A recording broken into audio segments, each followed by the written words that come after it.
Ladies and gentlemen, it is time for Woke Wednesday.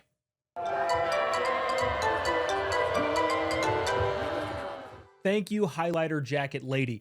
Up first in the Woke Wednesday offering is, well, I j- don't, just don't. Watch this. It's Woke Wednesday. Work at Camp Brave Trails. Of course I'm in full Frankenfurter drag since 7 a.m.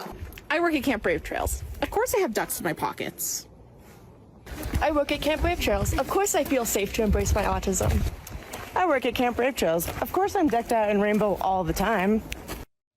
Okay, so this should go without saying, but in case there's some people watching this that are a little bit on the fence, don't send your kid to Camp Brave Trails. Brave Trails, whatever that camp is, don't send your kid there. Unless, of course, you dislike your kids so much that you're going to expose them to the woke mind virus, in which case, still don't send your kid there. Camp Brave Trails. Wow. I don't know. The type of parent that subjects their kid to that amount of craziness probably should get Child Protective Services called on them. Geez, running out of time. Play this next clip and we'll discuss. Have you ever heard of an ambulatory wheelchair user? This is someone who has use of their legs, but still chooses to use a wheelchair sometimes.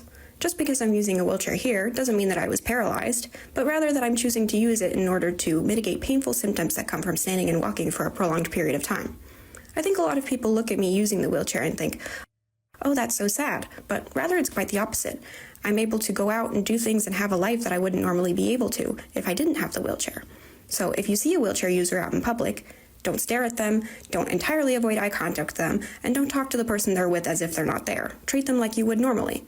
And don't ask them why they're in the wheelchair. If you wouldn't ask a walking person about their medical history, why should you ask a wheelchair user about their medical history? Thank you for coming to my TED Talk. Yeah, that is a bad person. I also find it so weird how people can just feel like, well, yeah, I'm just talking about this in a positive way, as if what I'm doing is normal.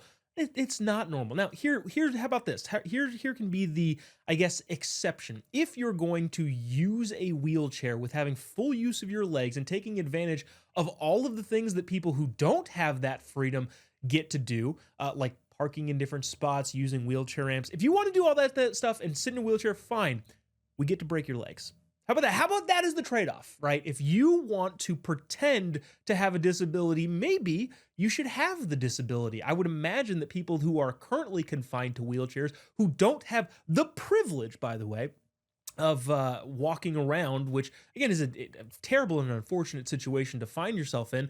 But I would imagine the people that have to use wheelchairs look at that person and say, hey, sure, if you want to pretend like you have the disability, maybe you should just get the disability. I'm not advocating for violence at all. I'm just saying maybe that would be a somewhat reasonable trade-off.